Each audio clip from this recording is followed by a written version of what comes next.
Hi, I'm Jennifer Coleman. I consider myself to be a curator of aha moments, and I'm passionate about engaging employees as humans first, and I'm a champion for finding our strengths to engage in a flow state of mind. My formal role at SAP is as a leadership development facilitator, which basically means I support our leaders to be the best versions of themselves. I'm also a mindfulness facilitator delivering our internal Search Inside Yourself program. I'm a trained design thinking facilitator and a personal development coach, all within our SAP Learning organization. I like to think that I create opportunities for people to grow, be engaged in their work, and connected to SAP's purpose and strategy. I pride myself on being a connector, energizer, yoga instructor, a little bit on the side, meditator, and believer that anything is possible with the right mindset. I'm here to talk to you today about how you run. I'm not talking about a marathon or track and field or cross country running. I'm talking about the values that are important to you and the behaviors that you exhibit, which are your values in action. At SAP, we know that our culture is a place where different perspectives can thrive. So, how do we differentiate ourselves to really include this diversity of talent and thought? It is through how we run.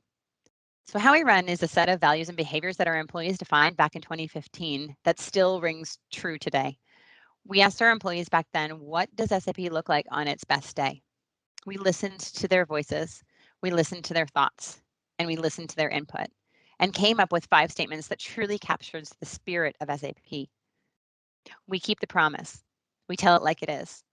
We stay curious. We embrace differences. And we build bridges, not silos. And this is how we run. These behaviors allow us to have a really common expectation as to how our colleagues, teammates, and leaders operate and show up on a daily basis. And while it is a common language that we use, we also understand that each one of us has a slightly different way that we view them.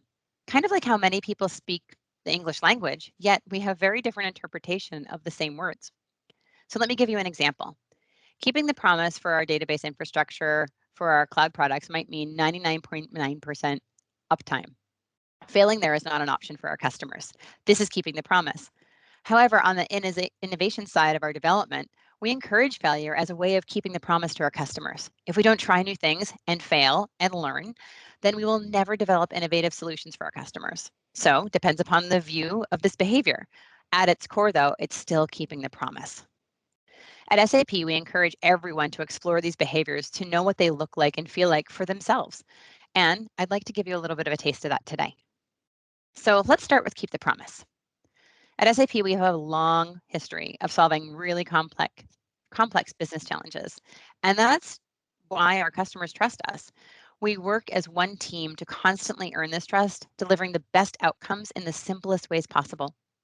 The behaviors we associate with this is to keep the promise, to be reliable, say what you do and do what you'll say, listen with empathy to our customers' challenges and goals, and to take accountability for delivering the results our customers need. Keeping the promise to me is setting my boundaries and working within them to support my customers. This allows me to keep the promise to my customers while also keeping the promise to myself. Sometimes this means saying no so that I can say yes to the right things. So, how do you keep the promise? What does keep the promise look like for you? And what actions might undermine it? So, let's explore Tell It Like It Is, a very personal favorite of mine, and for many of us at SAP, as it helps us to express our thoughts clearly and with ownership. We build trust by being honest and authentic. We are professional and constructive and create platforms for people to openly exchange ideas. And the behaviors we see with this are to listen, like really listen.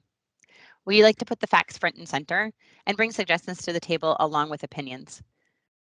It's also about sharing your point of view, discussing openly, and supporting the outcome no matter what.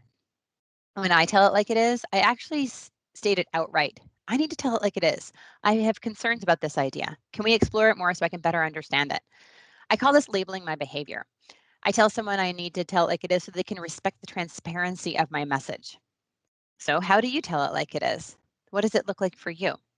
And what behaviors might undermine it? The next behavior I'd love to explore with you is staying curious. What does it mean to stay curious? So at SAP, we say we never stop pushing the boundaries of what our solutions can do for our people and for the world.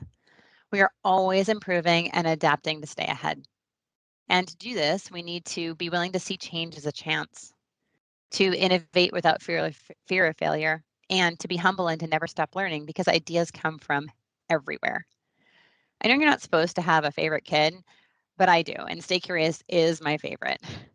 I find I use this mindset and attitude to open up conversations, to really uncover thinking, and to even tap into emotions in a conversation. Like, tell it like it is. I use this to label my action. I want to stay curious. Can we discuss this? Coming from a place of curiosity is such a powerful way to connect and explore. So, how do you stay curious? What does it look like for you? What actions might undermine staying curious? And now let's explore how we at SAP embrace differences. We are a diverse and global team. All of us have unique skills and experience that create value for our customers. To truly embrace our differences, we create a supportive environment where everyone can be themselves. We look for a point of view that we haven't heard yet, and we listen to understand where others are coming from and trust that their intentions are positive. My experience with embracing differences comes from the many different cultures that I have a chance to interact with on a daily basis. If I might get an email that comes across as hard or in a negative tone to me, I assume the best intention and look to clarify the message. I also look for all voices to be heard in the workshops and sessions that I facilitate. And that's really important for me to embrace differences. So, how do you embrace differences? What does it look like for you? What actions undermine it? And finally, what does it mean to build bridges, not silos? We put egos aside at SAP and work as a team with a common vision. The competition is on the outside, not on the inside. We respect expertise and execution, not just titles. We believe that we succeed together and we fail together. No matter what, we stick up for each other. We are willing to help and be generous with our knowledge and connections. For me, this means treating everyone at SAP like family. If you have an SAP email address, I will always make time to support you and connect you with the knowledge or people that might help you. Being generous with my knowledge, connections, and resources is my way of building bridges. How do you build bridges, not silos? What does that look like for you? And what actions might undermine it? So while these five behaviors are really defined and shared separately, in reality, they are layer on top of each other and play off one another. One moment we can be telling it like it is and staying curious, and this can lead to embracing differences to keep their promise. Let's say I've said yes to a project that I'm struggling to deliver on. I would have to have a tell it like it is conversation with the team to let them know my challenges. In doing this, my intention is to stay curious as to how we can work together as a team to still keep the promise to our customer. They don't act in isolation, they actually support each other. We also have a program at SAP that rewards and recognizes people based on these behaviors. We have an internal peer-to-peer recognition program called Appreciate, which encourages employees to send messages, some of which are tied to monetary rewards and some are simply a thank you. And they are based on these behaviors, which encourages more of them in our environment. Our organization has a strong foundation that comes from the people that work here. How we run every day determines how we can build the best products to help our customers run even better. And in turn, to help the world run better and improve people's lives. It all starts with our individual actions, our words, and our behaviors. That's why how we run is core to the fabric of SAP. How do you run? Thanks so much. Have a great day.